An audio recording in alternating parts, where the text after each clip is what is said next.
Assalamualaikum warahmatullahi wabarakatuh.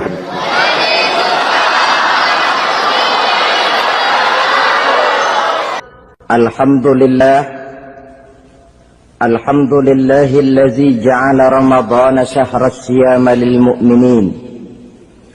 Wassalatu wassalamu ala ashrafil anbiya'i wal mursalin Sayyidina wa maulana Muhammadin wa ala alihi wa ashabihil mujahidin at-tahirin, amma ba'du. Bapak-bapak, ibu-ibu, saudara-saudara kaum muslimin rahimakumullah. Dunia ini penuh dengan berbagai macam kesibukan. Sejak dari petani yang turun ke ladang, pedagang yang berangkat ke pasar, pelajar yang menuju sekolah, sampai kepada pegawai yang berangkat ke kantor, seluruhnya tidak lain untuk mencari sesuatu yang bernama bahagia. Setiap orang menginginkan kebahagiaan, dan tidak seorang pun menginginkan kesengsaraan dalam kehidupan ini. Namun nyatanya tidak setiap orang yang ingin bahagia mengetahui jalan yang harus ditempuhnya untuk sampai kepada kebahagiaan itu. Maka pada kesempatan pertemuan kali ini, saya ingin menyampaikan sebuah hadis dari junjungan kita baginda Nabi besar Muhammad sallallahu alaihi wasallam yang termuat dalam kitab Mukhtarul Ahadits An-Nabawiyah, di mana beliau bersabda, arba'un min sa'adatil mar'i. Ada 4 perkara yang merupakan tanda dari orang bahagia. Saya mau tanya, di antara saudara-saudara yang hadir di sini, apa ada yang kepengen jadi orang sengsara? Ya. Seluruhnya tentu ingin mendapatkan kebahagiaan. Maka menurut resep dari Nabi kita, tanda orang bahagia itu 4. Jadi kalau saudara ingin bahagia, harus mempunyai 4 perkara ini. Yang pertama, orang bahagia itu kata Nabi, darun wasi'un, punya rumah biar bagus asal gede.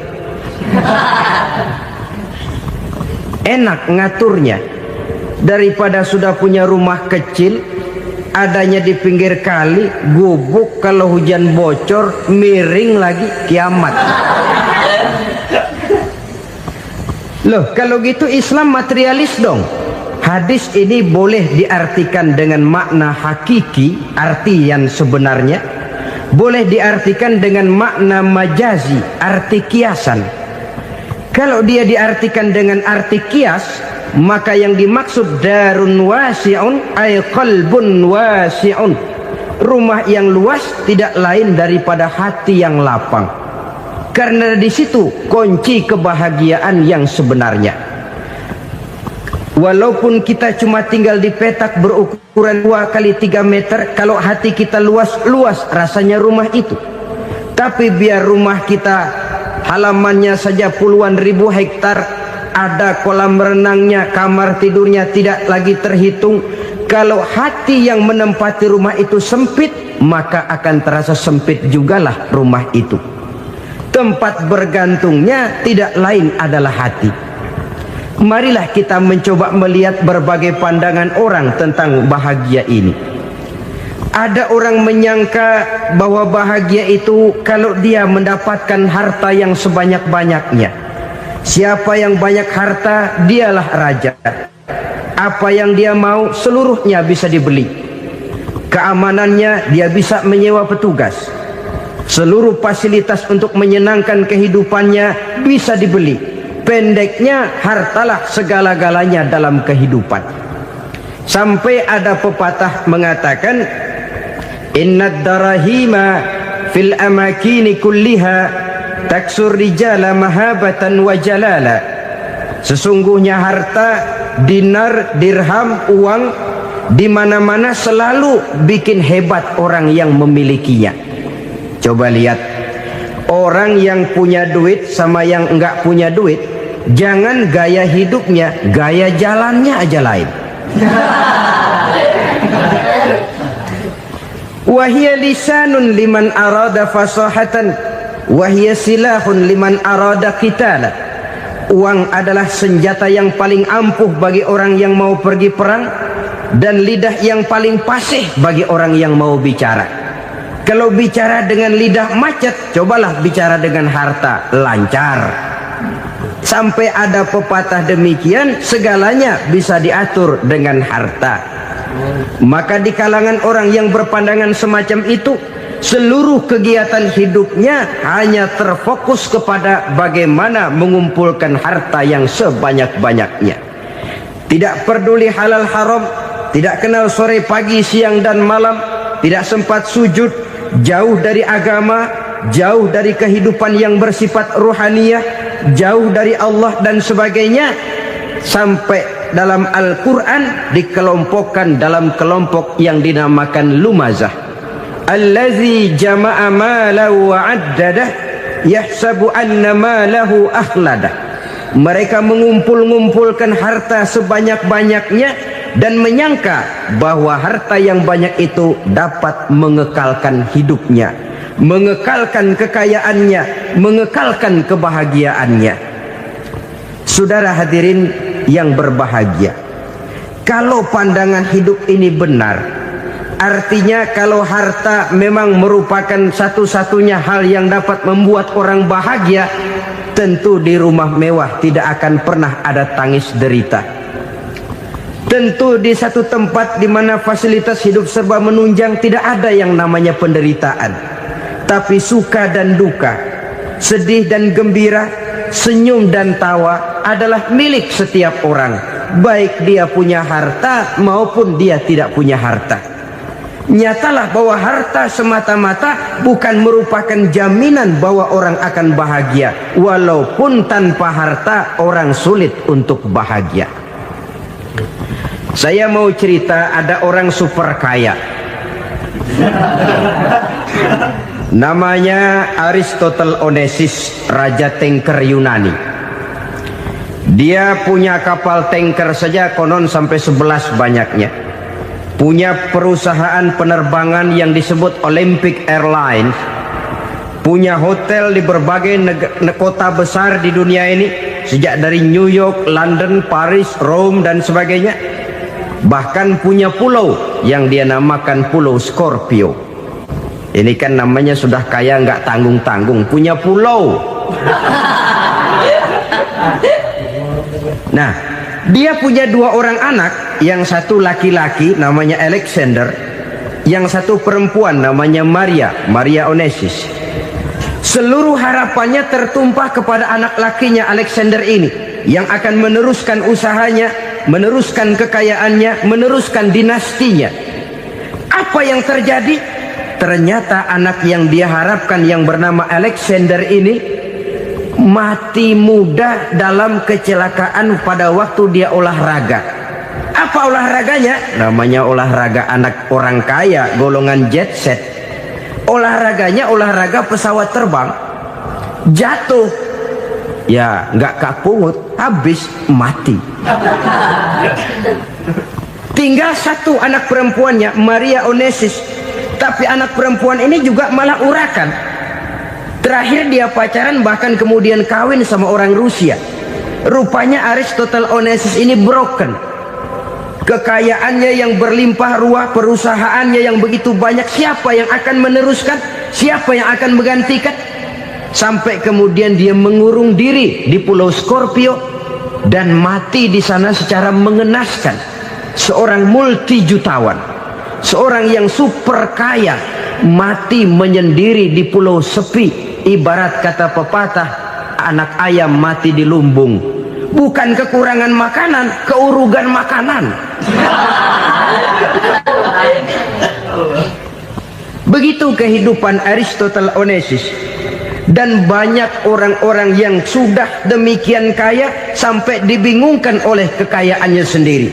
Telusurilah kehidupan David Rockefeller misalnya, Henry Ford misalnya, Adnan Khashoggi misalnya. Multi jutawan yang kadang-kadang dibuat keder oleh kekayaannya sendiri. Pantas ketika Imam Ali ditawarkan orang Ya Ali, kalau kepadamu disuruh pilih ilmu atau harta, kau pilih mana?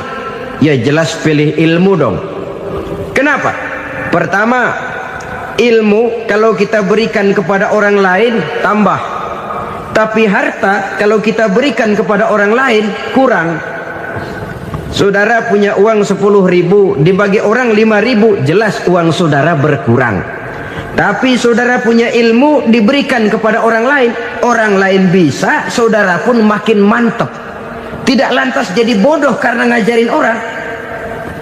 Saudara bisa Fatihah lalu mengajarkan orang Fatihah. Orang bisa, saudara pun makin hafal.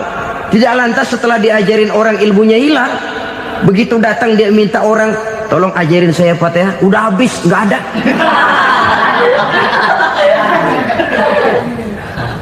Yang kedua kata Imam Ali, ilmu menjaga kita. Kalau harta kita yang harus jaga. Makin banyak ilmu makin terpelihara diri seharusnya. Tetapi makin banyak harta makin bingung kita jaganya.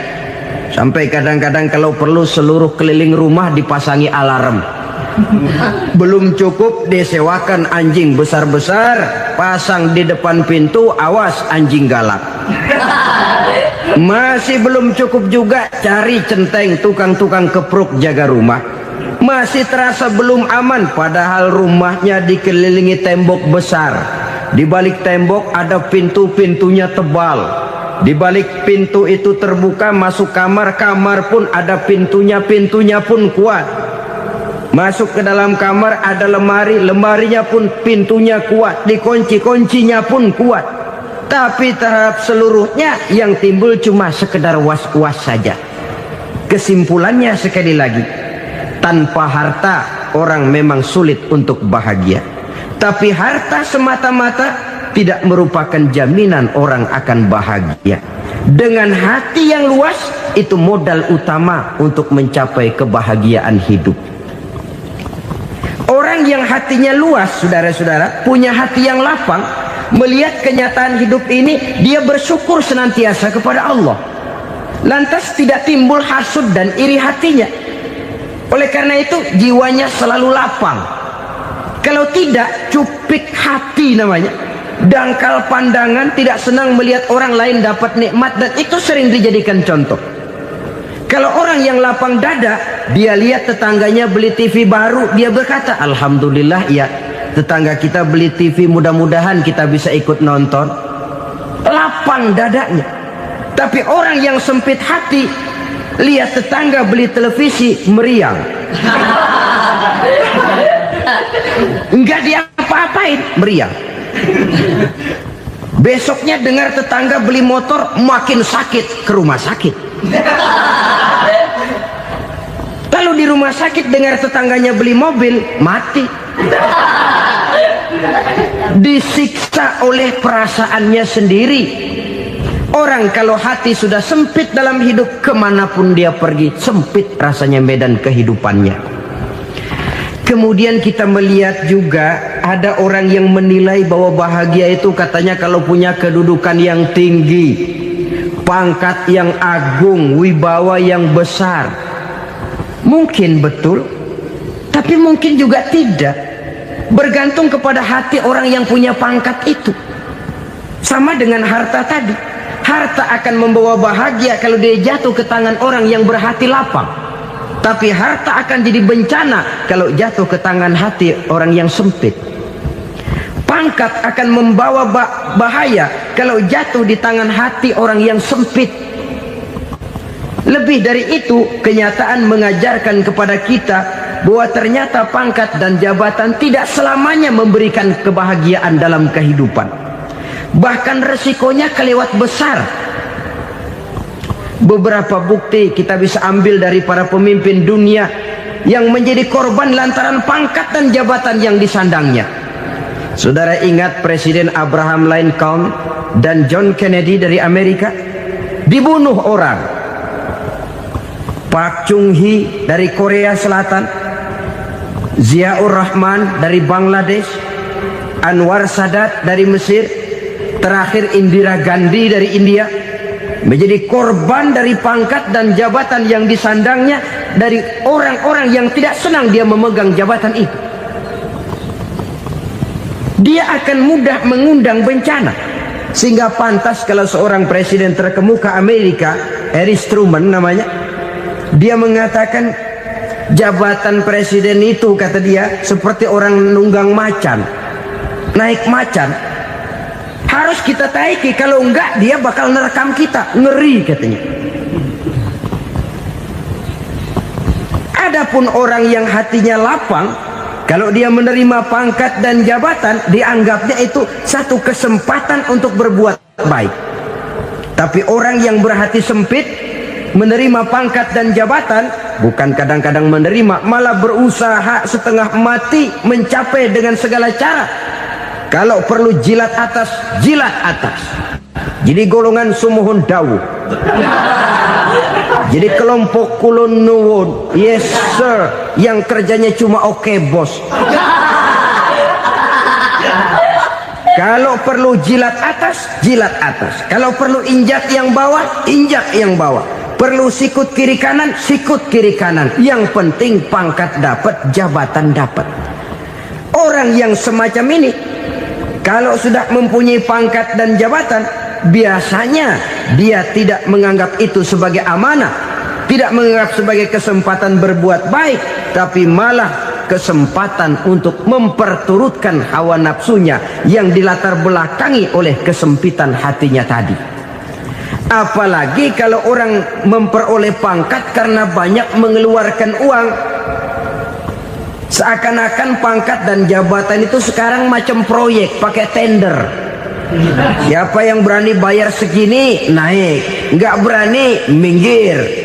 Padahal logikanya, kalau orang mencapai satu jabatan karena banyak mengeluarkan uang, hampir bisa dipastikan bahwa setelah jabatan itu dia pegang, langkah pertama yang akan dilakukannya ialah berusaha bagaimana uang yang dia keluarkan supaya kembali. Ya paling kurang pulang modal dulu dong. Soal mikirin rakyat soal nanti, tapi ini modal harus pulang. Itu celakanya kalau orang memperoleh pangkat dan jabatan cuma karena banyak mengeluarkan uang. Jarang orang yang mempunyai keyakinan dan pandangan bahwa pangkat dan jabatan merupakan amanah. Jadi sekali lagi, pangkat dan jabatan mungkin saja membawa kebahagiaan kalau jatuh ke tangan orang yang berhati lapang. Tapi bisa jadi bencana kalau dia jatuh ke tangan orang yang mempunyai hati yang sempit. Dan lagi-lagi stresnya hati yang lapang. Lalu sebagian orang, saudara, ada yang berpandangan katanya bahagia itu kalau jadi orang terkenal, mempunyai popularitas, menjadi idola di kalangan remaja, di kalangan orang tua, di segala lapisan masyarakat.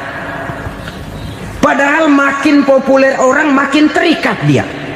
Ya kalau macam kita ini kan nggak punya nama, nggak populer, tengah malam buta mau nongkrong di warung Tegal aman. Tapi pangkat, jabatan, kedudukan, popularitas menyebabkan kita diikat dengan berbagai macam peraturan. Cuma mandi sama ke WC saja yang nggak dikawal.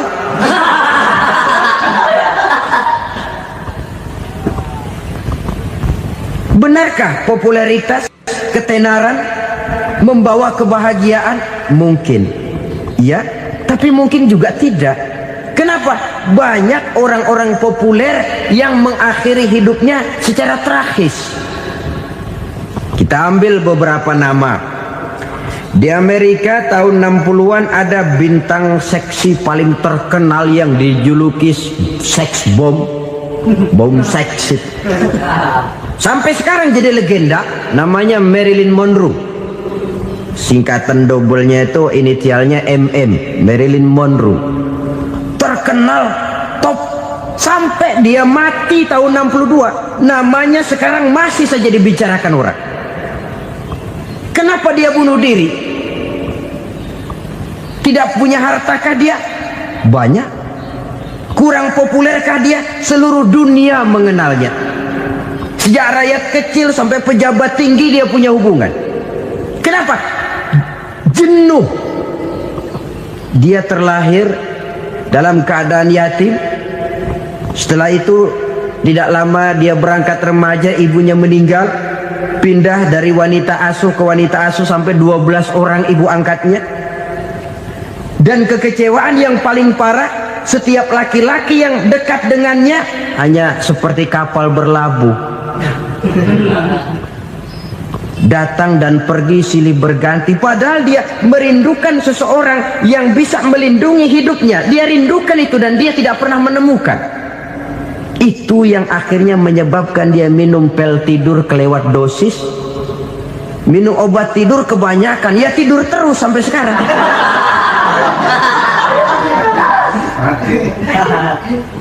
Dia mengakui, saya telah memiliki ketenaran, tapi saya tidak pernah hidup dalam ketenaran itu. Saya pandai main sandiwara, tapi saya ingin hidup dalam alam yang real sebagaimana umumnya orang. Itu yang dia rindukan. Menyusul jejak yang namanya Marilyn Monroe ini, Billie Holiday, saudara kenal tentu. Di rumah sakit dirawat. Dia juga minum obat overdosis, mati lagi. Jimi Hendrix minum obat tidur overdosis kelewat batas, mati lagi. Lalu yang menghanyutkan diri di danau, Janis Joplin dan Brian Jones. Ini orang-orang populer, orang-orang terkemuka yang mengakhiri hidup secara tragis, bukan karena tidak terkenal, mungkin karena sudah saking terkenalnya. Contoh paling belakangan, Bruce Lee. Wah, ini tukang-tukang kepruk tentu kenal siapa dia. Sampai sekarang pun tabir kematiannya masih merupakan misteri. Dan yang masih hidup juga menunjukkan gejala yang aneh. Michael Jackson, rumahnya di Beverly Hills itu dijaga sedemikian rupa, dan dia selalu curiga kepada setiap makanan harus steril, bersih dari segala macam kimia.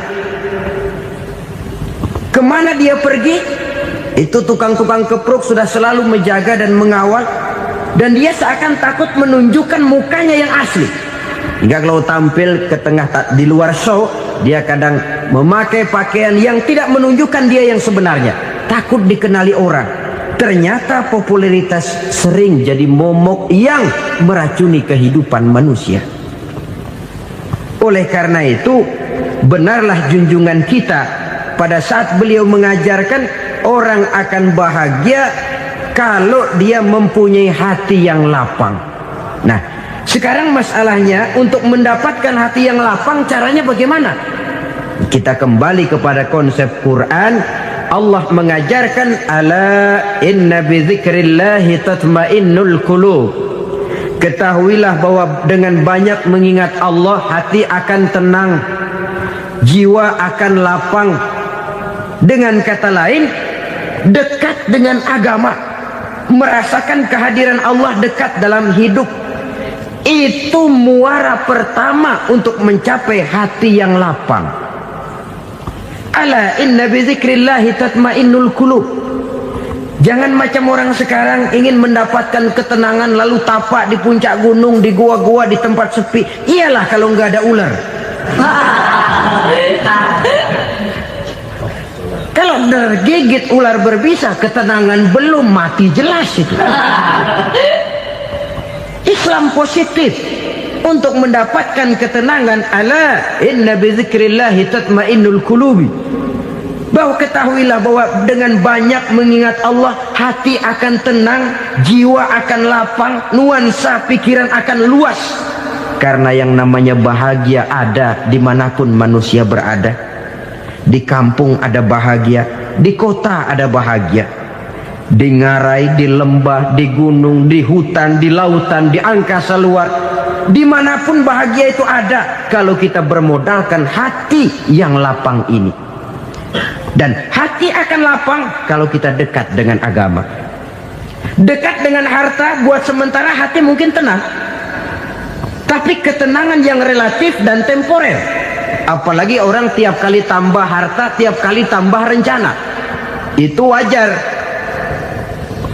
Mungkin sebelumnya saudara berpikir, kalau punya duit 5.000 enak nih. Begitu punya duit 5.000, aduh sayang kalau 10.000 aja.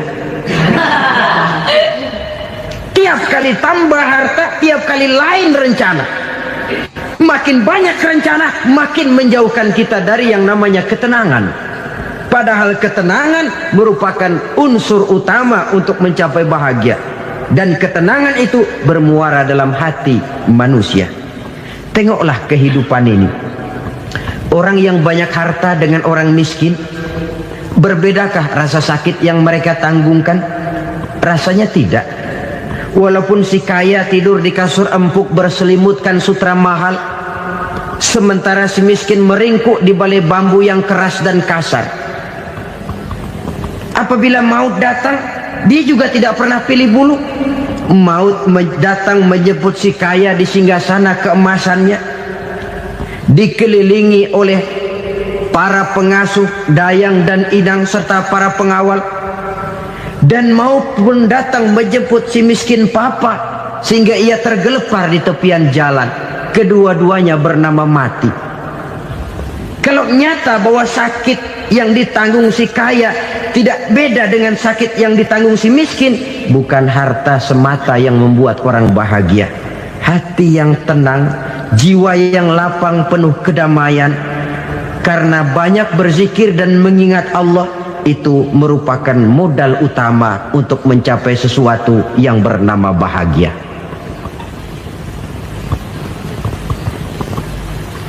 Saudara hadirin yang saya hormati, inilah yang pertama dari 4 ciri yang digambarkan oleh Nabi tentang tanda-tanda orang bahagia.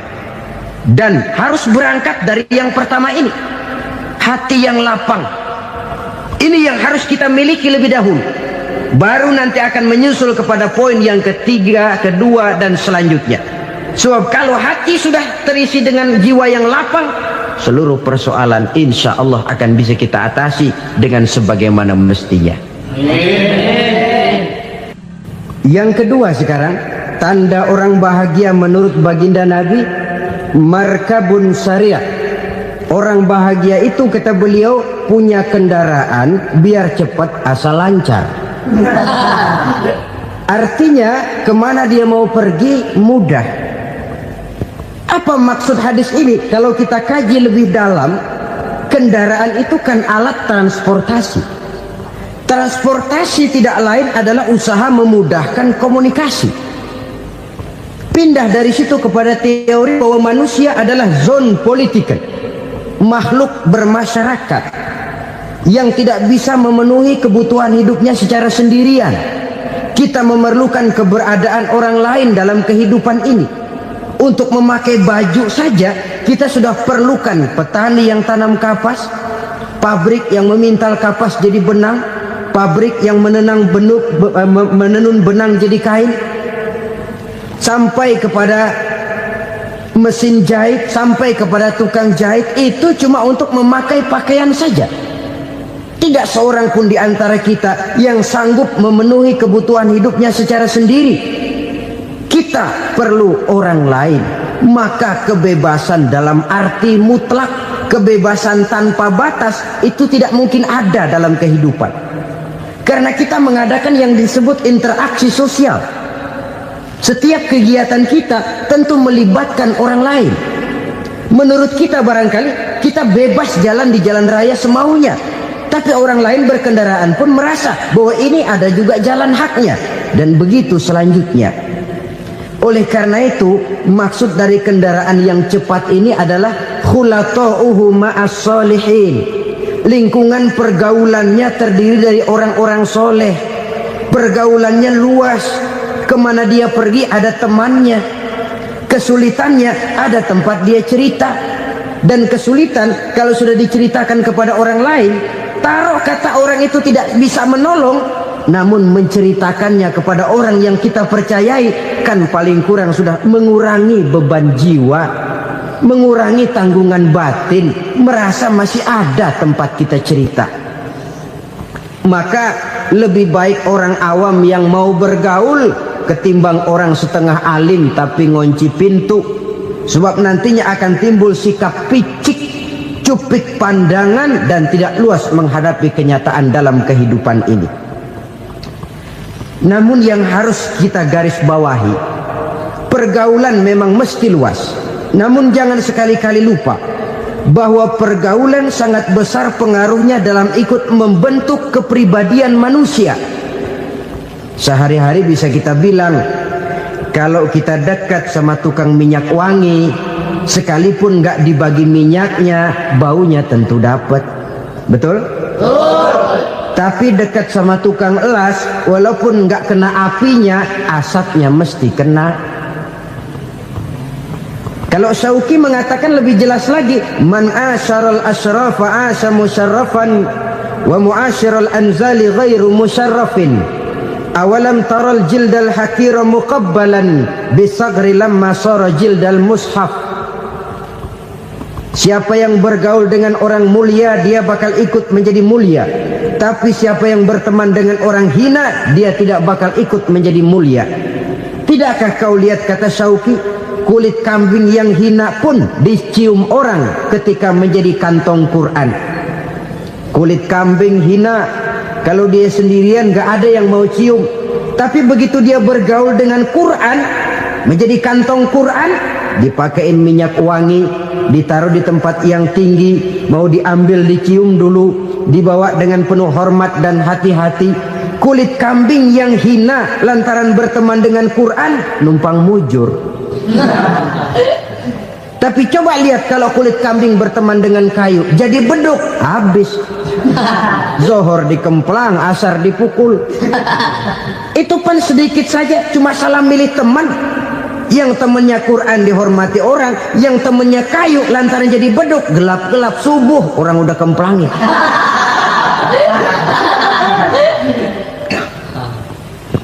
Maka terutama kepada adik-adik remaja yang masih mencari identitas diri, yang ibarat kaset masih kaset kosong, mudah diisi oleh apapun, pandai-pandailah memilih teman dalam bergaul. Karena banyak orang yang tadinya baik-baik, ketika terseret dalam pergaulan dengan orang yang tidak baik, kebaikannya menjadi lentur dan luntur. Tapi berapa banyak bajingan-bajingan tengik, orang-orang yang berlumur noda dan dosa, tiap hari melakukan maksiat, namun bergaul dengan orang yang baik-baik, pada akhirnya sedikit demi sedikit beringsut dan berangsur dia terbiasa mengikuti kebaikan-kebaikan. Saya tekankan ini kepada remaja karena mereka masih mencari identitas diri. Apa yang mereka lihat mereka mau, apa yang mereka dengar mereka ingin tahu. Coba lihat kehidupan remaja. Pulang nonton film Rambo, pengen jadi Rambo, gagah, maunya belekai melulu. Pulang nonton film Superman, pengen bisa terbang. Pulang nonton India, nyanyi melulu. Wajar, mereka masih mencari identitas diri. Saya ini sebenarnya siapa? Lingkungan, pergaulan akan membentuk itu. Karena itu pandai-pandailah bergaul, karena ia sangat besar pengaruhnya dalam ikut membentuk kepribadian manusia. Apalagi sifat yang jelek lebih cepat menularnya ketimbang sifat yang baik. Sifat yang baik, watak yang soleh itu lambat sekali untuk menular. Tapi yang tidak baik, kan prosesnya mah kalau remaja biasanya mula-mula dengar. Karena dengar lalu pengen tahu. Karena pengen tahu lalu ngeliatin. Begitu ngeliatin kan pengen nyobain. Setelah nyobain ketagihan. Nah, ini prosesnya. Yang namanya ganja, morfin, narkotik, awalnya kan begitu. Mula-mula denger katanya kalau sudah fly to the sky, sudah melayang ke langit katanya, disitulah puncak kebahagiaan. Mulanya cuma denger. Karena denger pengen tahu. Karena pengen tahu lalu ngeliat, kumpul sama orang yang suka ngeganja. Setelah ngeliat, nah pengen ngerasain. Begitu ngerasain enak juga, ketagihan. Kalau sudah ketagihan jadi penyakit kronis, bisa merembet kepada yang lain. Iya, kalau orang tuanya mampu untuk beli morfin, beli ganja. Kalau tidak kan pikirannya ngayap. Jemuran siapa ya gue sahabat. Timbullah perbuatan-perbuatan negatif yang bermula dari salah pergaulan. Apalagi buat adik-adik remaja yang tinggal di kota-kota besar, yang pengaruh budaya, pengaruh kesenian, pengaruh struktur kehidupan yang nampak makin individualistis, di mana persaingan tajam, tensi ekonomi tinggi, orang mudah mengalami stres. Pandai-pandailah dalam bergaul, sekali lagi, karena ia sangat besar pengaruhnya dalam ikut membentuk kepribadian manusia. Orang bahagia punya kendaraan yang cepat, artinya punya pergaulan yang luas, dan lingkungan pergaulannya terdiri dari orang-orang yang soleh. Kemana dia pergi ada teman, kesulitannya ada tempat dia cerita. Tapi kalau sudah menyendiri, hidup sendiri, kesulitan dipikiri sendiri, bisa mati belum waktunya. Tidak ada tempat berbagi rasa, tidak ada tempat bercerita, tidak ada tempat mengurangi beban dalam kehidupan. Pantas betul kalau Islam sangat menggalakkan dan menganjurkan orang kalau sudah sampai waktunya itu untuk melangsungkan nikah. Kata Nabi, ya ma'syaras syabab man istata'a minkumul ba'at falyatazawwaj. Hai para pemuda, kalau sudah mampu memberi nafkah, kawinlah, nikahlah kamu. Kenapa? Sudah ada teman hidup, tempat berbagi rasa. Kesulitan kalau ada tempat cerita akan lebih ringan ketimbang kita telan sendiri, walaupun bobot kesulitannya sama beratnya. Saudara-saudara kaum muslimin rahimakumullah, inilah ciri yang kedua, punya kendaraan biar cepat asal lancar. Kemana kita mau pergi gampang. Dengan kata lain, setelah hati yang luas, pergaulan yang luas. Dua. Yang ketiga sekarang, tanda orang bahagia itu menurut Nabi, misbahun mudhi'un, punya lampu yang terang. Oh, itu enggak problem. Sekarang sudah zamannya listrik masuk desa, Pak. Lampu sudah terang semua. Betul, kalau itu yang dimaksud. Tapi tidak cuma itu. Karena lampu yang dimaksud di sini, lampu yang akan menerangi seluruh perjalanan hidup. Dan perjalanan hidup itu sudah dimulai sejak kita terlahir ke alam ini, sampai masuk ke alam barzah, kumpul di padang mahsyar, sampai ke akhirat. Lampu yang menerangi itu yang diperlukan. Kalau lampu, katakanlah yang paling top sekarang kan lampu jenis Mercury. Taruhlah itu di rumah kita, dia cuma menerangi rumah kita, menerangi hati pun tidak sanggup. Bila kita masuk ke alam barzah, alam kubur, sanggupkah si Mercury yang begitu terang menerangi alam barzah kita? Tidak sanggup lagi. Sanggupkah lampu yang ratusan watt, bahkan puluhan ribu watt menerangi kehidupan di padang mahsyar? Tidak akan sanggup lagi. Kalau demikian, yang dimaksud lampu yang terang di sini apa? Tidak lain amal soleh, kebajikan yang kita lakukan dalam hidup. Itu yang akan jadi lampu penerang.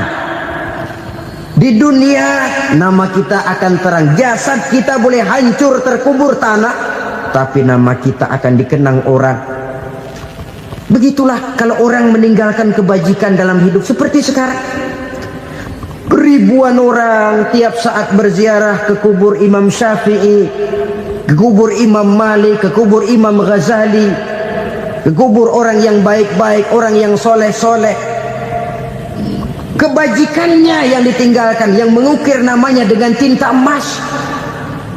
Sehingga saudara sudah terbaring di alam kubur, orang lewat, Allah, ini kuburannya Fulan bin Fulan, dulu ini kebaikannya Masya Allah, saya ikut merasakan. Mari kita mampir sebentar, kita Fatihah. Mohon disampaikan Allah pahalanya kepada almarhum. Al-Fatihah. Itu kalau orang baik-baik. Lalu saudara tanya, Pak, orang mati dikirimin Fatihah apa nyampe pahalanya? Saya jawab, kalau saudara nggak percaya, mati dulu dah. Nanti saya Fatihain, tungguin di sana. Umpama nggak sampai, balik lagi kemari. Oh, sekarang ini kan maunya otak-otakan saja. Kalau nggak masuk otak nggak percaya. Padahal alam gaib itu nggak bisa diotak-otakin. Sama saja dengan saudara pernah dengar cerita kapal tanpa emas tenggelam tak? Pernah nggak? Di mana? Di laut Masalembo. Begitu ketampo mas tenggelam, ratusan penumpang itu terjun ke laut, dipermainkan gelombang, berjuang menghadapi maut itu. Orang lagi timbul tenggelam di lautan, dihantam ombak, kita tengokin pakai helikopter. Pak, lagi timbul tenggelam ya? Iya, tolongin. Jangan khawatir Pak, nih saya kirim intan Pak, harganya 10 juta. Kira-kira orang yang timbul tenggelam di laut seneng nggak? Tidak. Kan mahal toh intan 10 juta. Kenapa dia nggak senang? Karena intan 10 juta dalam kondisi seperti itu tidak sanggup menyelamatkan dia. Dia akan girang kalau dikirimin ban mobil bekas, dikirimin papan terentang atau bambu. Intan yang 10 juta dia nggak girang. Ban mobil bekas yang 1000 perak, tuh pegang, itu yang dia girang betul.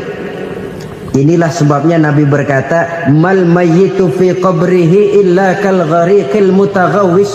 Orang yang meninggal di alam kuburnya seperti orang timbul tenggelam di lautan. Yantaziru da'watan min ahli, menunggu doa dari keluarganya yang masih hidup.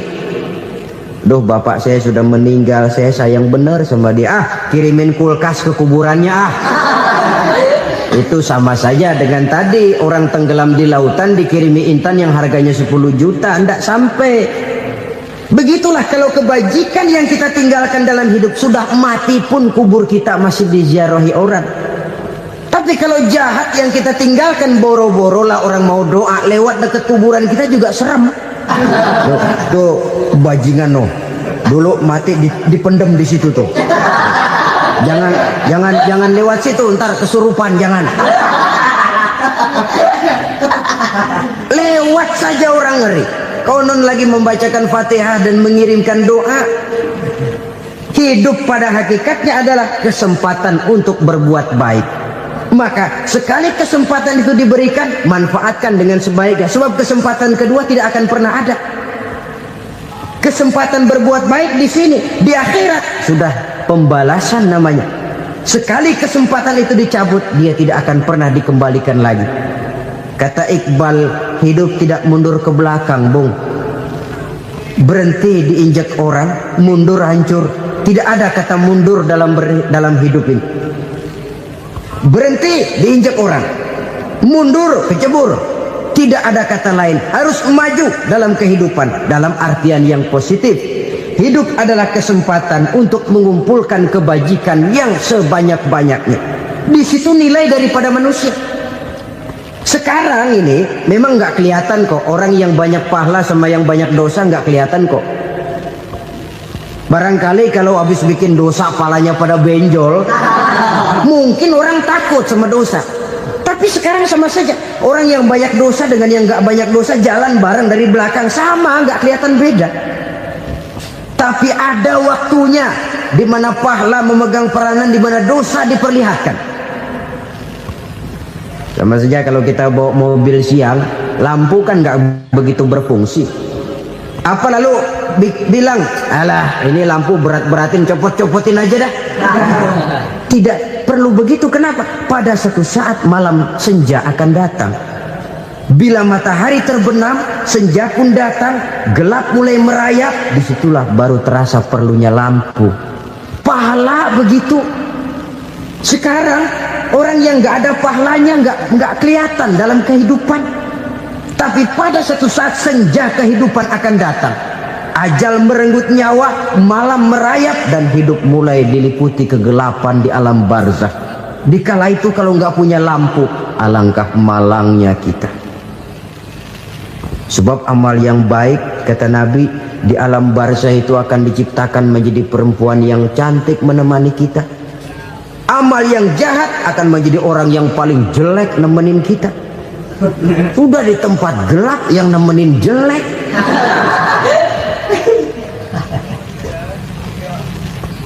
Kaum muslimin rahimakumullah.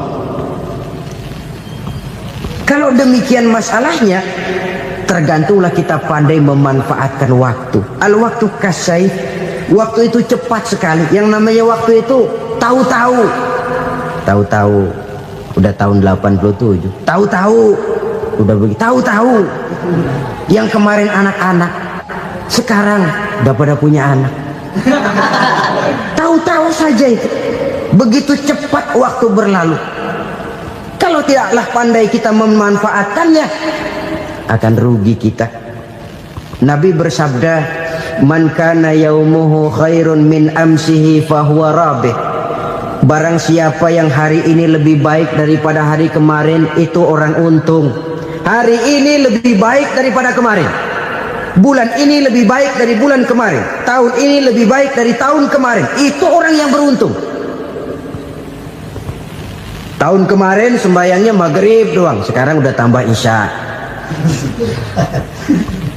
Tahun kemarin cuman Idul Fitri aja ngancem bener, sekarang udah tambah Jumat, lalu tambah lagi maghrib, tambah lagi isya, dan selanjutnya. Hari ini lebih baik daripada kemarin, itu orang yang beruntung. Wa man kana yaumuhu mislu amsihi fahuwa khasir. Lalu barang siapa yang hari ini sama saja dengan hari kemarin, itu orang rugi. Hari ini sama dengan kemarin, rugi itu.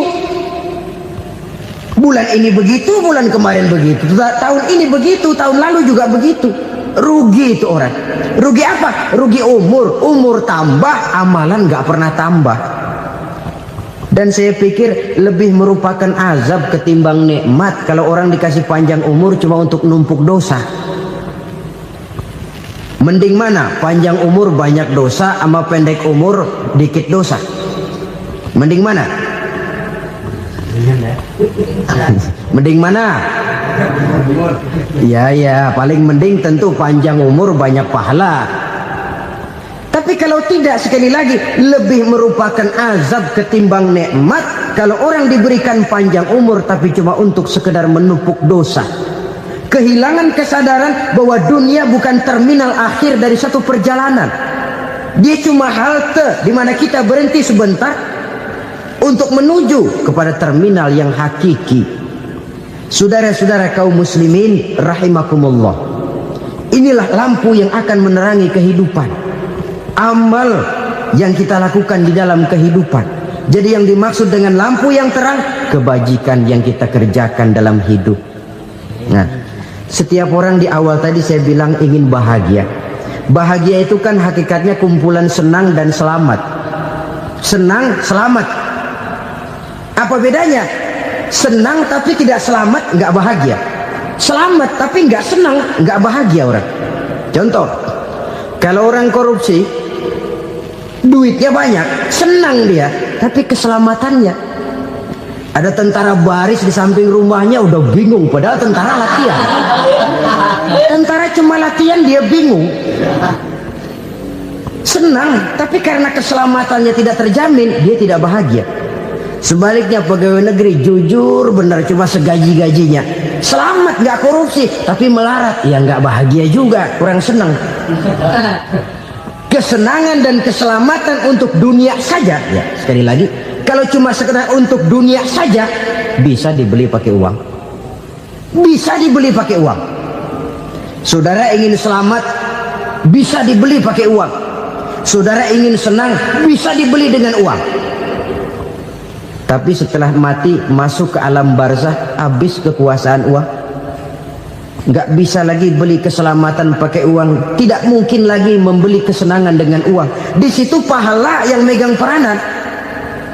Makin banyak pahala, makin banyak saham untuk membeli kesenangan dan keselamatan, untuk memperoleh yang namanya bahagia. Dan jangan lupa loh, di alam barzah kita nggak sebentar, menunggu datangnya kiamat. Loh iya, kalau kita begitu dikuburin terus kiamat datang, untung. Tapi kalau masih harus 1000, 2000, puluhan ribu tahun yang akan datang, dalam satu penantian yang begitu lama, tanpa saham untuk memperoleh kebahagiaan, satu kemalangan yang tidak ada pernah putus-putusnya. Janganlah tergelincir oleh kebahagiaan sebentar yang menipu dengan mengorbankan kebahagiaan hakiki yang berjangka panjang. Apa artinya senyum sejenak kalau harus ditebus dengan tangis seumur hidup?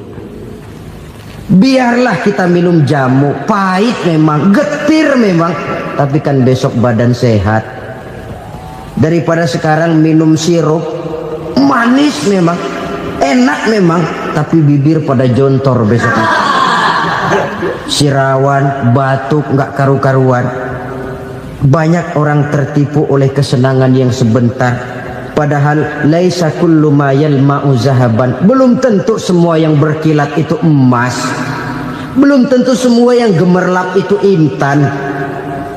Karena itu, marilah manfaatkan kesempatan yang diberikan Allah ini untuk mengumpulkan kebajikan yang sebanyak-banyaknya.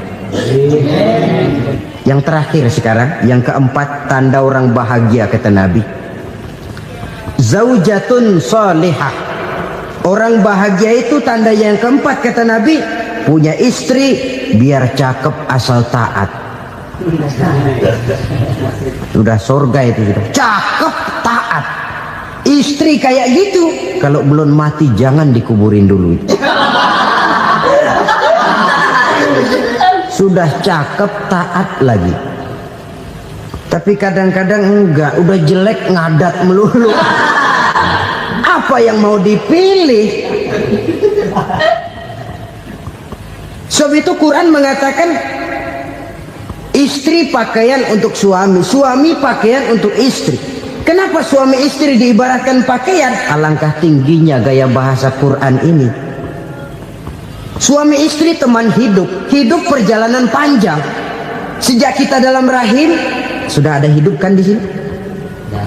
Sampai ke alam dunia, masuk ke alam barzah, kumpul di padang mahsyar, sampai menuju akhirat, itu perjalanan hidup. Carilah istri atau suami teman hidup yang membawa manfaat tidak hanya kehidupan di dunia ini, sampai di alam barzah, sampai di padang mahsyar. Suaminya mungkin meninggal lebih dulu atau istrinya mungkin meninggal lebih dulu, tapi suami atau istri yang masih hidup berbuat kebajikan. Suami saya meninggal, ada hartanya, saya sedekahkan, niat pahala untuk almarhum suami saya. Ini teman hidup, tidak dibatasi dan tidak bisa dipisahkan oleh maut sekalipun. Zohirnya mungkin pisah, badannya mungkin pisah, tapi hatinya, jiwanya, kebersamaannya dalam menghadapi kehidupan. Karena itu, saudara-saudara, bahasa Quran indah. Suami istri diibaratkan seperti pakaian. Apa fungsi pakaian? Pertama, pakaian jadi kebanggaan. Artinya, suami harus menjadi kebanggaan istri, istri harus jadi kebanggaan suami. Yang kedua, pakaian itu kan fungsinya menutup aurat. Artinya, sesama suami istri harus saling menjaga kekurangan masing-masing.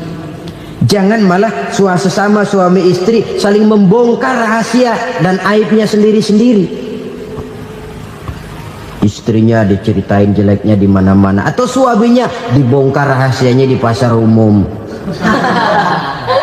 Itu sudah tidak lagi berfungsi sebagai pakaian. Kenapa semua ini diperlukan? Karena kita menyadari bangsa yang baik terdiri dari masyarakat yang baik. Masyarakat yang baik merupakan susunan dari warga yang baik. Warga yang baik adalah terdiri dari rumah tangga yang baik. Dan rumah tangga yang baik merupakan susunan dari pribadi yang baik.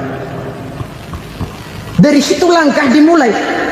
Membangun satu bangsa yang baik diawali dengan membangun rumah tangga yang baik, dengan menciptakan pribadi-pribadi yang baik. Sehingga dari sini diharapkan berkembanglah nilai-nilai kebaikan. Orang akan bahagia mempunyai istri yang soleh. Kenapa? Tidak ada seorang suami bisa sukses jadi apapun dia, apapun profesinya. Dokter kah, kiai kah, mubalik kah, petani kah, pengusaha kah, pejabat tinggi kah. Tidak ada seorang suami yang bisa sukses tanpa peran serta istrinya. Walaupun memang peranan itu tidak begitu kelihatan, tapi sangat menentukan. Karena itu, saudara hadirin yang saya hormati, Islam sangat menghargai kaum wanita, memberikan kedudukan yang tinggi sepanjang tidak mematikan kodrat kewanitaannya. Nah, kalau sudah kesuksesan ini diawali dari rumah tangga, karier di masyarakat mudah untuk dikejar.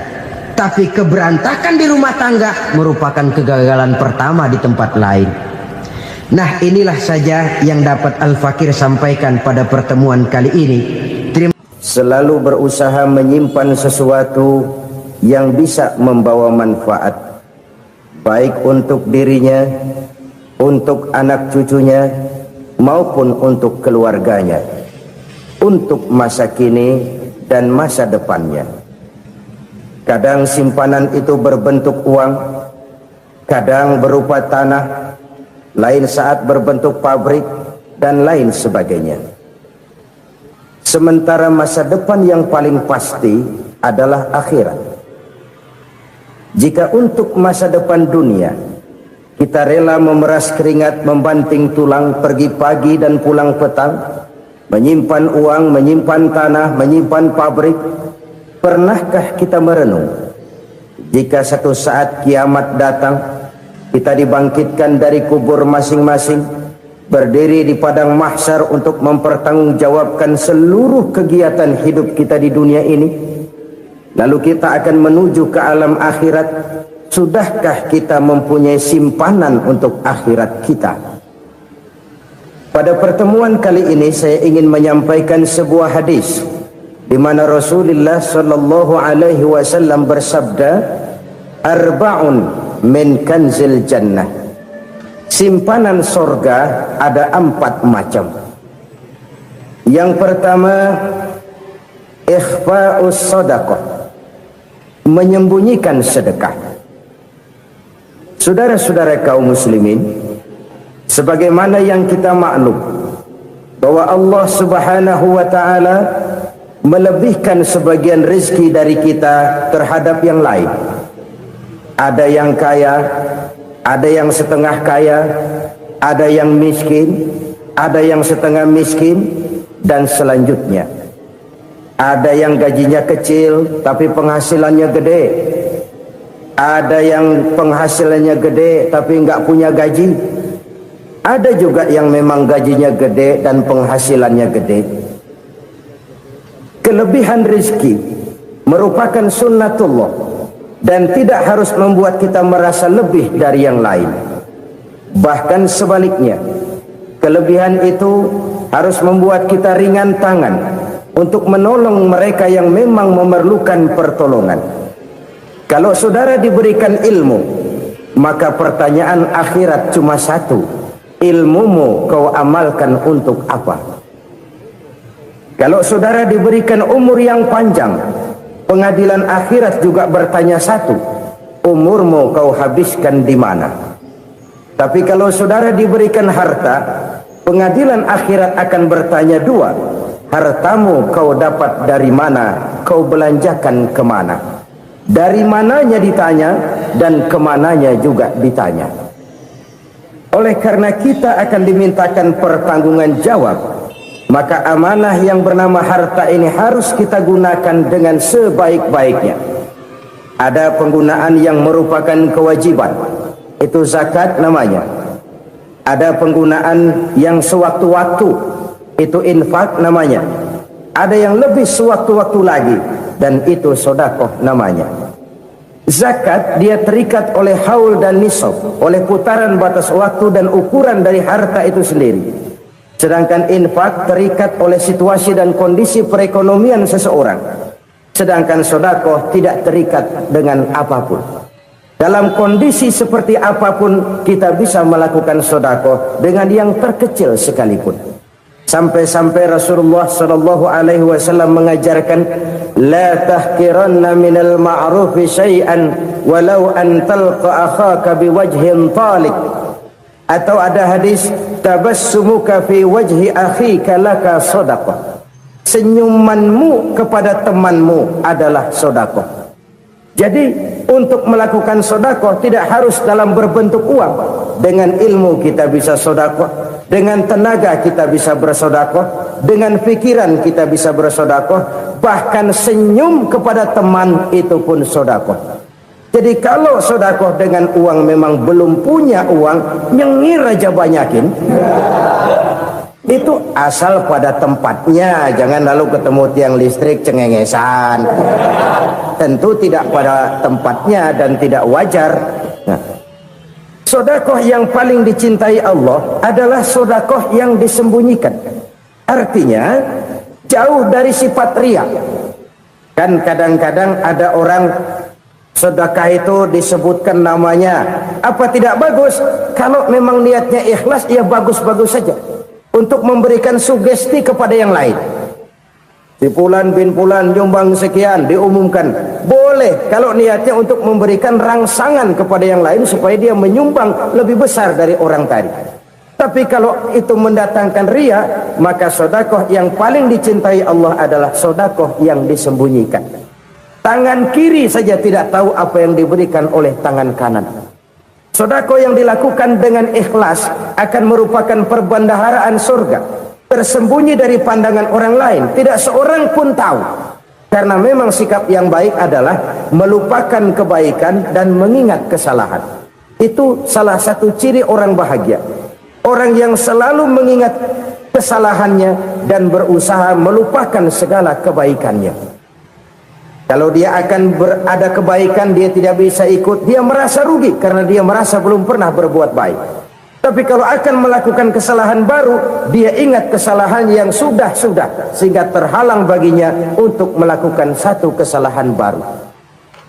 Demikianlah saudara-saudara, bahwa Allah melebihkan rizki sebagian kita dari yang lain, agar terjadi tolong-menolong dalam kehidupan ini.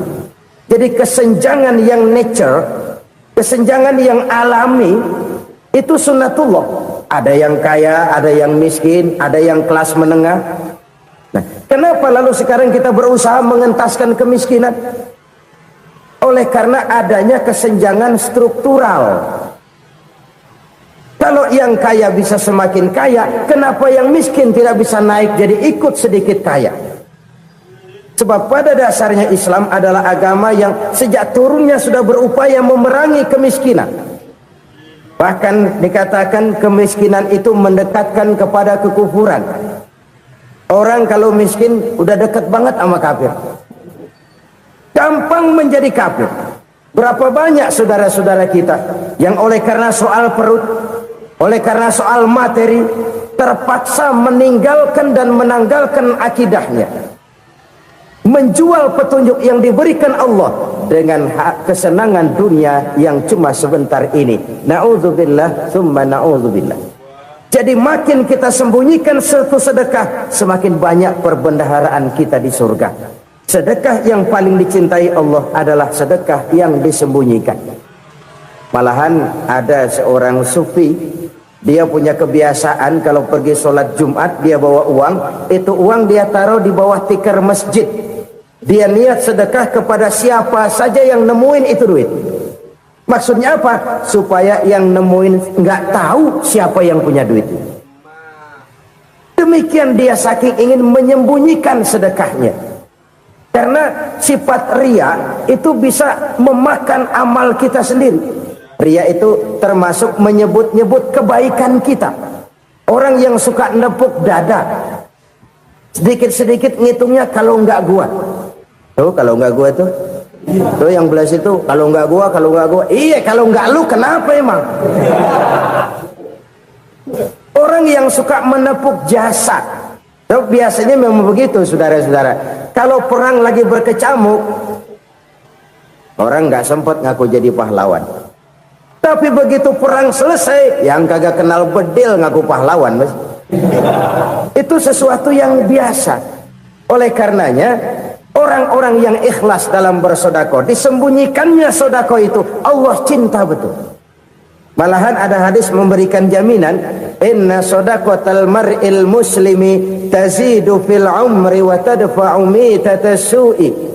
Sesungguhnya sedekahnya seorang mukmin tazidu fil umri, bisa menambah umur panjang, wa tadfa'u mitata su'i, dan menyelamatkan manusia dari mati secara su'ul khatimah. Jadi siapa yang kepengen panjang umur, banyaklah sedekah. Yang bosan hidup, pelit terus. Sedekah menambah panjang umur dan menyelamatkan manusia dari mati secara su'ul khatimah. Pak, katanya umur itu nggak bisa ditambah, nggak bisa dikurangin. Kapan? Kalau ajal sudah datang. Fa idza jaa ajaluhum la yastakhiruna sa'atan wa la yastakdimun. Kalau ajal datang tidak bisa dimajukan, tidak bisa dimundurkan. Itu kalau ajal sudah datang. Tidak bisa lagi umur ditambah dikurangi, sudah datang. Tapi kalau belum datang, itu kan haknya Allah. Mau ditambah, mau dikurangi, hak prerogatif Allah. Sebagai pencipta manusia, Allah maha kuasa dan maha mampu. Sedekah ini menambah panjang umur dan menyelamatkan manusia dari mati secara su'ul khatimah. Itu orang mati kan sama ya, kondisinya mati, nggak nafas. Tapi hakikat mati kan lain-lain. Ada yang mati itu husnul khatimah, baik akhirnya. Misalnya lagi ngaji mati, lagi sholat mati, lagi sedekah mati. Ini yang dinamakan dengan husnul khatimah, baik di akhirnya. Sebaliknya ada yang su'ul khatimah, jelek di akhirnya. Ini yang jadi catatan akhir.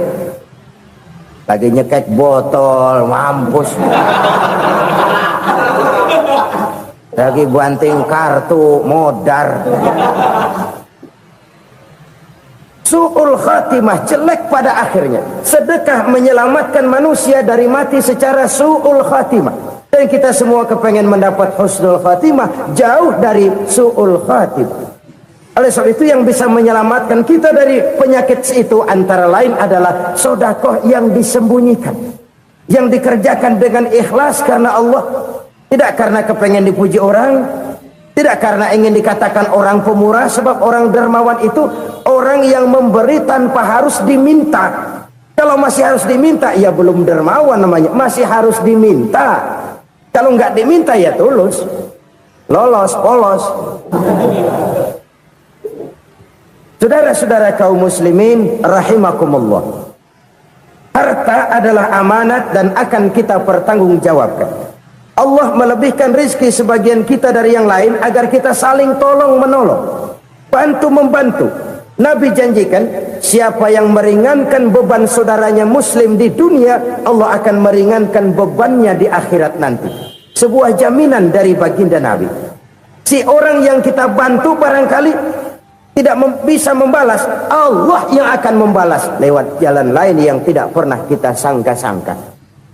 Ada orang tanya, Pak, ini ada orang nyumbang masjid sambil marah-marah, bagaimana? Saya bilang sumbangannya aja ambil, marahnya jangan. Marahnya jangan diambil, itu urusan dia. Saudara-saudara kaum muslimin rahimakumullah, umat Islam ini kan umat yang punya potensi besar. Kadang kita merenung, kenapa kadang-kadang pembangunan masjid kok lambat sekali? Kalau hotel hari ini peletakan pertama, bulan depan peresmian. Supermarket hari ini peletakan batu pertama, minggu depan peresmian. Tapi kalau sudah yang namanya masjid, kadang-kadang peletakan batu pertama sekaligus jadi batu terakhir. 3 tahun, 4 tahun, campur nebar jalak di jalanan, duit dijaring kayak ikan sepat. Apa tidak ada orang Islam yang kaya? Banyak. Apa tidak ada pengusaha muslim yang jadi konglomerat? Ada. Lalu yang belum banyak itu yang komit terhadap nilai-nilai agamanya. Akhirnya kita jatuh jadi umat yang lemah. Belum ada pengusaha konglomerat muslim buka pabrik supermi cap beduk misalnya umpamanya atau pabrik kecap cap sorban supaya identitas keislamannya sedikit kelihatan. Kita jatuh jadi umat yang lemah karena potensi tidak terinventarisir dengan baik. Kita ini ibarat kompor yang cuma matengin nasi orang lain. potensi kita dimanfaatkan oleh orang lain. Ukhuwah Islamiyah kita baru terbatas kepada silaturahmi. Ukhuwah di bidang ekonomi kita lemah, ukhuwah di bidang kebudayaan kita lemah, apalagi ukhuwah di bidang politik kita lebih rapuh lagi. Padahal ukhuwah itu adalah totalitas kehidupan manusia, menyangkut ipolek sosbud, memerlukan nilai-nilai ukhuwah.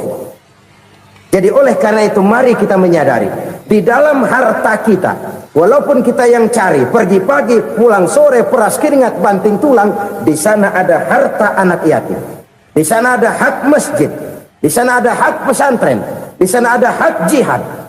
Berbahagialah seseorang apabila dia oleh Allah dijadikan keran.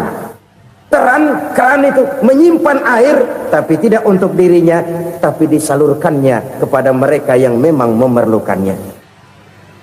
Saudara-saudara kaum muslimin rahimakumullah, ini yang pertama. Jadi perbendaharaan surga adalah menyembunyikan sedekah. Orang lain nggak tahu, kita pun nggak pernah ngitung-ngitung. Kita anggap lewat begitu saja, padahal itu deposit akhirat. Satu. Yang kedua, perbendaharaan surga itu apa? Wa kitmanul musibah, menyembunyikan kesulitan. Kadang orang takut menghadapi kesulitan, tapi makin kita merenung, hidup ini kan sebenarnya urusan. Takut sama urusan ya jangan hidup. Tandanya orang hidup itu kalau punya urusan. Urusan melupakan problem, problem sering menimbulkan kesulitan. Kesulitan bukan untuk ditakuti, tapi untuk diatasi dan dicarikan jalan keluarnya. Siapa sih orangnya yang nggak pernah sulit-sulit? Makin tinggi status sosialnya, makin gede urusannya. Makin tinggi kualitas imannya, makin berat tingkat kesulitannya. Cuma memang yang namanya enak itu seperti pelangi. Biang lala itu nggak pernah di atas kepala kita, di atas kepala orang melulu. Lo sih enak lo, kata kita. Dia juga bilang yang enak kan lo. Pelangi itu nggak pernah di atas kepala kita. Kata tukang beca, aduh enak ya naik Mercy. Kata tukang beca, apa yang di dalam mobil Mercy? Aduh enak bener tukang beca, di jok ngeringkuk ngorok pulas bener.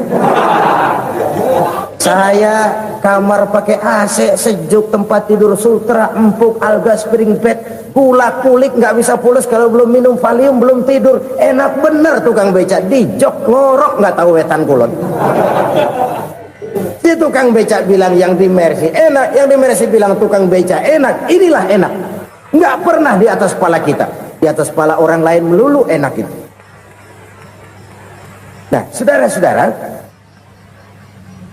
yang merupakan perbendaharaan surga itu orang yang bisa menyembunyikan kesulitan, baik pribadi ataupun rumah tangga. Nih terutama rumah tangga yang jadi soalnya. Kadang-kadang kita ini kalau senang, sebaliknya kalau senang kita diam, kalem aja, cuek.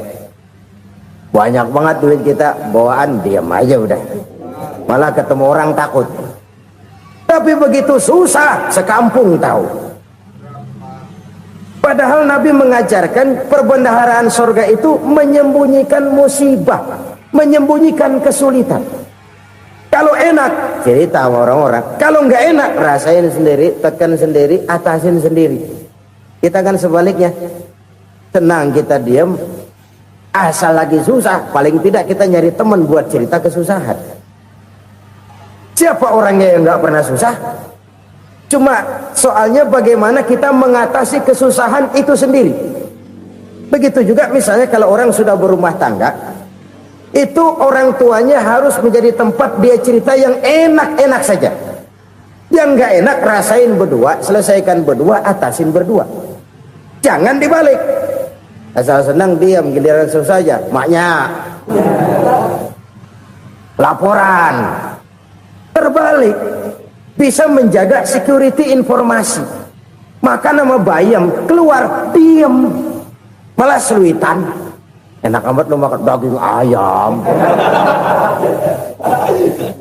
Security informasi. Saudara-saudara kaum muslimin rahimakumullah, ujian yang terberat itu yang pernah diberikan kepada para nabi Para rasul, para aulia, para ulama, makin tinggi keimanan, makin berat bentuk kesulitan. Ayo saya kemukakan satu contoh saja. Ada seorang nabi yang kaya, nabi kaya, namanya Nabi Ayub. Iblis kalau orang begini kan keki, ibadahnya rajin, kaya. Nih yang kayak begini susah digodain. Kalau ibadahnya rajin, miskin, kali bisa disogok. Sini imannya mantap, ibadahnya rajin, kaya, nabi lagi. Oh, tapi namanya iblis nggak kurang akal. Laporan, Tuhan, kenapa Les? Ya ini bahasa saya, bahasa Qurannya sih nggak gitu. Itu hambamu yang namanya Ayub, dia rajin ibadah cuma karena dikasih kaya aja. Coba kasih miskin dia, berhenti dia sembahyang. Ah, kamu bisa aja. Saya tahu Ayub itu hambaku yang ikhlas. Saya buktiin Tuhan, silahkan. Dibuktiin lah, iblis turun ke alamin. Yang mula-mula dia lakukan, dia rusak sawah ladang Nabi Ayub. Dia binasakan binatang ternak Nabi Ayub. Sehingga dalam waktu singkat, jatuhlah Nabi Ayub dari orang paling kaya, jadi orang paling miskin. Beliau masih ibadah di mihrab dalam masjid. Datang iblis. Saudara Ayub, ya, lagi ngapain? Ibadah. Nyembah Allah, nyembah Allah. Oh, percuma. Kenapa? Tuhan yang ente sembah nih, dia udah bikin miskin ente. Sawah ladang ente hancur lebur, binatang ternak binasa. Sekarang ente jadi orang paling miskin. Ngapain nyembah Tuhan kayak begitu? Tekor. Udah berhenti dah ibadah, berhenti ibadah. Ini iblis sama Tuhan laporannya lain, yang dikerjakan kepada Nabi Ayub juga lain. Benar begitu iblis, kata Nabi Ayub. Iya, sawah ladang saya habis, buras. Binatang ternak saya binasa, binasa. Saya miskin, bangpak. Apa jawab Nabi Ayub? Bukan innalillahi, ini hebat. Alhamdulillahillazi a'tani wa akhza minni. Segala puji bagi Allah yang telah memberikan harta kepada saya dan sekarang mengambilnya lagi. Alhamdulillah. Allah yang ngasih, Allah yang ambil. Itu mah urusan Allah. Iblis cuman ibadah jalan terus, sujud lagi Nabi Ayub. Iblis seleher gondok banget. Dasar Nabi nggak mempan dia apa-apain. Miskin malah alhamdulillah. Allah yang ngasih, Allah yang ambil. Jadi kalau kita tidak komit, kita tidak terikat kepada kaya, miskin, senang, susah, apa yang bisa bikin kita susah? Jadikan kekayaan, kemiskinan, jadikan senang, susah sebagai anak buah yang bisa kita atur. Jangan kekayaan ngatur kita, jangan kemiskinan ngatur kita. Kita yang harus mengatur mereka. Senang, susah, kaya, miskin, bahagia, sengsara, jadikan itu anak buah yang bisa kita atur.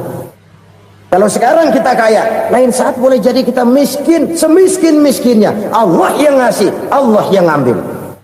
Tenaga mana yang bisa menghalangi? Ibadah jalan terus. Iblis makin gondok. Dasar Nabi loh. Akhirnya apa? Nabi Ayub dikerjain, diberikan penyakit. Demikian fatal penyakitnya. Bayangin, udah miskin sakit. Masya Allah. Miskin sakit. Sakitnya nggak lama, kira-kira 16 tahun.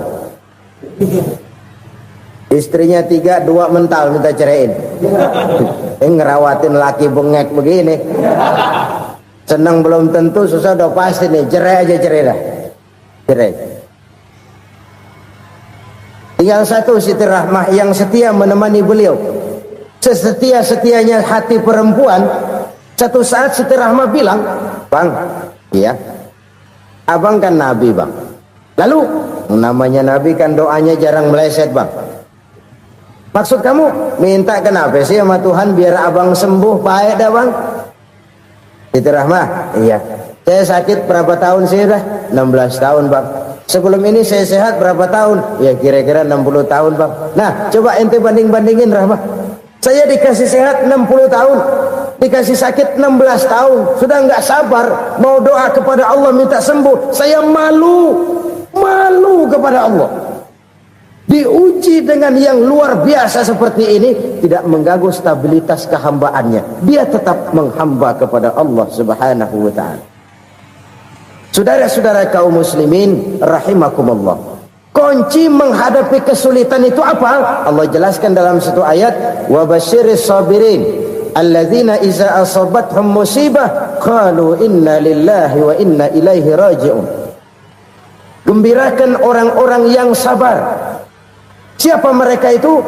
Yang apabila mendapat musibah mereka kembali kepada keyakinan dasar, segalanya dari Allah dan segalanya akan kembali kepada Allah. Ini konsepsi dasar dari sikap muslim dalam menghadapi berbagai kesulitan. Segalanya dari Allah, segalanya akan kembali kepada Allah. Kalau ini sudah kondisi dasarnya, maka kita akan lapang menghadapi kenyataan bagaimanapun pahitnya. Apakah itu namanya miskin, apakah itu namanya sakit, bahkan maut sekalipun.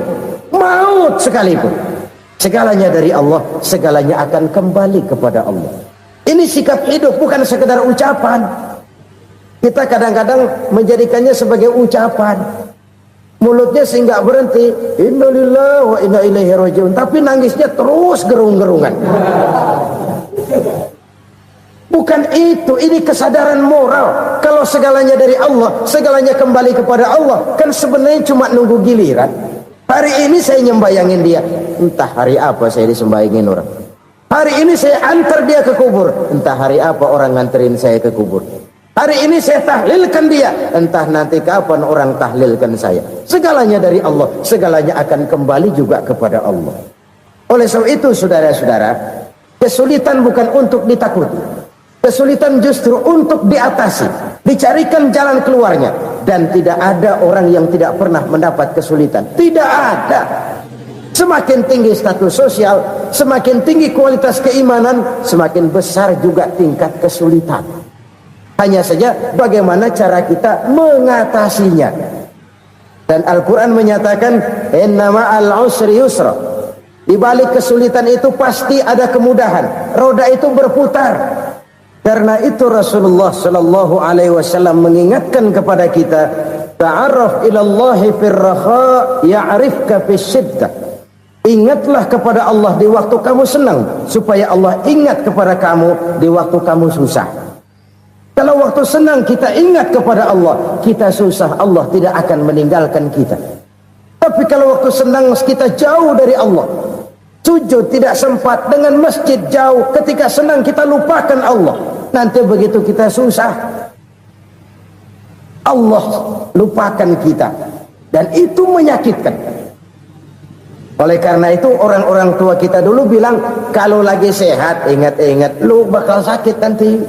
Kalau lagi kaya ingat-ingat satu saat kita bakal jatuh miskin. Bahkan kalau lagi muda ingat-ingat kita bakal tua. Dan yang terpenting, kalau lagi hidup ingat-ingat kita bakal mati. Saudara-saudara kaum muslimin rahimakumullah. Jadi yang kedua yang merupakan perbendaharaan surga, menyembunyikan musibah. Saudara-saudara kaum muslimin rahimakumullah. Hal ketiga yang merupakan perbendaharaan surga adalah wasilatur rahmi. Orang yang suka bersilaturahmi. Sebagaimana yang kita maklum bahwa manusia adalah makhluk yang disebut zon politika.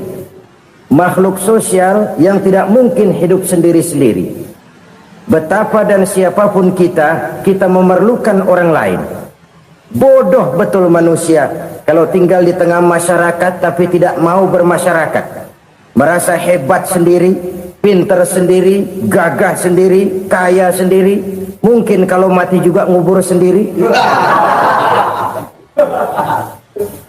Jangankan kita di sini, di sorga saja Nabi Adam waktu sendirian bengong melulu, mondar mandir. Allah tegur dam sepi dam. Ya ini kalau bahasa saya. Iya Tuhan, sepi ini nggak ada coret-corekan pisan ini. Diciptakan Siti Hawa baru anteng Nabi Adam. Itu di sorga. Cobalah. Umpamanya saudara tinggal di Jakarta nih. Kayak bener. Apaan aja di Jakarta punya saudara dah. Jembatan Semanggi ambil. Monas, Buntel bawa pulang. Hotel-hotel ambil semua. Cuman tinggal di Jakarta sendirian, apa enaknya? Betapa dan siapapun kita perlu orang lain. Tidak ada seorang pun yang bisa memenuhi kebutuhan hidupnya secara sendiri-sendiri. Nah, Islam telah menyelamatkan manusia dari ras diskriminasi, mengikat manusia dengan persaudaraan yang berlandaskan kepada akidah. Karena itu dianjurkan bersilaturahmi. Bahkan Nabi menyatakan, man arada ayyubsata lahu fi rizqihi wa yunsa'a fi atharihi falyasil rahimah. Siapa yang kepengen diluaskan rezekinya dan dipanjangkan usianya, banyaklah ia bersilaturahmi. Siapa yang kepengen dimudahkan rezekinya, hendaknya ia banyak bersilaturahmi.